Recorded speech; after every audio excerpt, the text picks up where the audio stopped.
Hello students. आज हम जो टॉपिक पढ़ने जा रहे हैं उसका नाम है the rise of nationalism in Europe. हम इस चैप्टर को 5 लेक्चर्स में कवर करेंगे। This is lecture 1। हम इस लेक्चर में फ्रेंच रेवोल्यूशन के बारे में पढ़ेंगे, लुइस 14, 15, 16 इनके रूल के बारे में, नेशनलिज्म की फीलिंग के बारे में, और लास्ट में नेपोलियन की राइज और उसके रूल के बारे में। आइए स्टार्ट करते हैं। सबसे पहले the what was French revolution. French revolution एक तरह से एक पीरियड था 1789 से 1799 तक फ्रांस में, जिसमें बहुत सारे सोशल और पॉलिटिकल चेंजेस आए थे। ये 18th सेंचुरी का one of the main revolution था। आइए सबसे पहले बात करते हैं यूरोप के किंग की, जो था लुइस 14। लुइस 14 बहुत ही वाइज था, नोबल था, और जब ये रूल कर रहा था फ्रांस अपनी एक तरह से ग्लोरी पे था, और पेरिस जो था वो कल्चरल सेंटर बन गया था पूरे यूरोप का। सो जो चल रहा था बिल्कुल अच्छा चल रहा था। ये लुइस 14 था। अब बात आती है लुइस 15 और जो उसके बाद लुइस 16 आए। जो लुइस 15 थे वो थे ये, और 16 थे ये।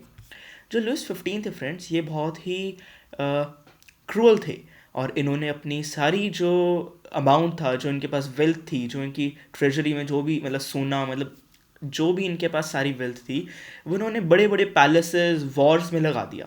मतलब एक तरह से इन्होंने अपनी सारी वेल्थ लोगों के हित के लिए नहीं बल्कि अपने हित के लिए, मतलब अपने रहन सहन को बढ़ाने के लिए अपने उसमें वेल्थ लगा दी। फिर जो लुइस 16 था, जब वो आया उसने देखा कि हमारे पास तो कोई वेल्थ ही नहीं है, जो उसकी ट्रेजरी है, अमाउंट्स हैं उसके पास, जो मतलब जो भी उसके पास धन दौलत है वो सब कुछ एक तरह से ख़त्म है। मतलब कि लुइस 15 ने सब कुछ ख़त्म कर दिया। और तो और लुइस 15 ने कहीं से लोन भी लिया था। जो लुइस 16 था उसके ऊपर 2 मिलियन का डेप्ट भी था, और इसकी वजह से वो फ्रांस में कुछ खास डेवलपमेंट नहीं कर पाया। लुइस 16 वैसे तो अच्छा था, उसके जो थॉट्स थे अच्छे थे, पर लुइस 15 की वजह से जिसने सारा अपना पैसा वेस्ट कर दिया, वो कुछ कर नहीं पाया। जब ये सब हुआ तो फिर जो सिटीजन्स होते हैं वो ये तो देखते नहीं कि जैसे लास्ट ईयर उन्होंने कि क्या हुआ था उसके साथ, या फिर लुइस 16 की गलती नहीं थी। उन्होंने तो बस ये देखा कि लुइस 16 फ्रांस को इम्प्रूव नहीं कर पाया। तो उसके अंदर मतलब लोग जो सिटीजन्स थे उनके अंदर प्यार की भावना आने लगी अपने देश के प्रति, और वो बहुत ही अनहैप्पी थे जो उनका करंट रूलर था। उस टाइम तक जब ये नेशनलिज्म की फीलिंग आ रही थी, तब लुइस 17 और 18 आ गए थे। लुइस 18 के बाद जो सिटीजन्स थे उन्होंने नेपोलियन को चांस दिया। आइए पढ़ते हैं नेपोलियन ने क्या किया। जब तक नेपोलियन आया फ्रेंड्स, तब सोशल इनइक्वालिटी थी। जो हमारा पूरा कंट्री था वो 3 स्टेट्स में डिवाइडेड था। 3 स्टेट्स में पहली थी हमारी नोबिलिटी, सेकंड थी हमारी क्लर्जी, और थर्ड थी हमारी थर्ड स्टेट। जो नोबिलिटी थी, इनको हमने इनको जो मोनार्की सिस्टम था उस टाइम, जो किंग था नोबिलिटी के, उसमें नोबिलिटी का मतलब था जो किंग्स हैं, किंग्स के जो रिलेटिव्स हैं, उनके फ्रेंड्स हैं, या फिर जो बहुत ही हाई क्लास पीपल हैं। नोबिलिटी सारे उसमें थे। तो इनको इनके पास सारे राइट्स थे, ये कुछ भी कर सकते थे, और इनको कोई टैक्स नहीं पे करना होता था, और इनको कुछ भी काम नहीं करना होता था। फिर आती है क्लर्जी की बात। जो क्लर्जी है ये थे हाई बिजनेसमैन, डॉक्टर्स, इंजीनियर्स। जो क्लर्जी थे इनके पास भी इनके सारे राइट्स तो नहीं, बट इनके पास भी काफ़ी राइट्स थे। टैक्सेस इनको भी पे नहीं करने होते थे। अब बात आती है थर्ड स्टेट के बारे में। फ्रेंड्स, ये थे बिल्कुल आम आदमी, जिनको हम नॉर्मल कॉमन पीपल कहते हैं।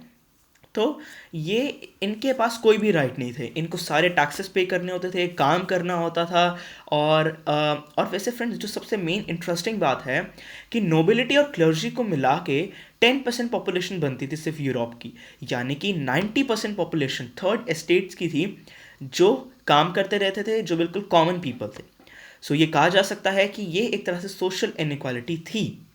फ्रेंड्स, जब नेपोलियन आया, नेपोलियन एक फ्रेंच मिलिट्री और पॉलिटिकल लीडर था, जो कि फ्रेंच रेवोल्यूशन के दौरान उसने राइज किया। ये नेपोलियन था फ्रेंड्स, ये आप इसकी फ़ोटो देख सकते हैं। नेपोलियन के क्या क्या डिसीजंस थे, क्या क्या चीज़ें थी जिससे यूरोप इम्प्रूव हुआ। सबसे पहला, उसने लॉ के सामने हर किसी को इक्वल एस्टेब्लिश किया, कि हर कोई लॉ के सामने इक्वल है। और उसने राइट टू प्रॉपर्टी ग्रांट किया, कि जैसे कि कोई भी व्यक्ति जिसके पास पैसे हैं, जो लैंड खरीदना चाहता है, वो अपनी प्रॉपर्टी खरीद सकता है, उसके पास राइट टू प्रॉपर्टी है। और उसने सबसे अच्छा काम वो था फ्यूडल सिस्टम को ख़त्म करना। फ्यूडल सिस्टम में फ्रेंड्स जो सिटीजन्स थे, जो थर्ड स्टेट थी, उनको बहुत ज़्यादा टैक्सेस पे करने होते थे और उनको अपनी जो हार्वेस्ट है, जो फार्मर्स थे, पीजेंट्स थे, उनको अपनी हार्वेस्ट का कुछ पार्ट एज अ गिफ्ट या फिर एज अ पेनल्टी या फिर टैक्स कह सकते हैं आप, जो मोनार्की किंग है उसको देना होता था। इसको कहते हैं हम फ्यूडल सिस्टम। तो ये फ्यूडल सिस्टम नेपोलियन के टाइम पे एबॉलिश हो गया और उसने ट्रांसपोर्ट और कम्युनिकेशन जो सर्विसेज थी नेपोलियन ने बहुत ही इम्प्रूव करी। सो ये थे friends decisions made by Napoleon जो कि ज़्यादातर अच्छे ही थे। So friends, I hope it was clear to you.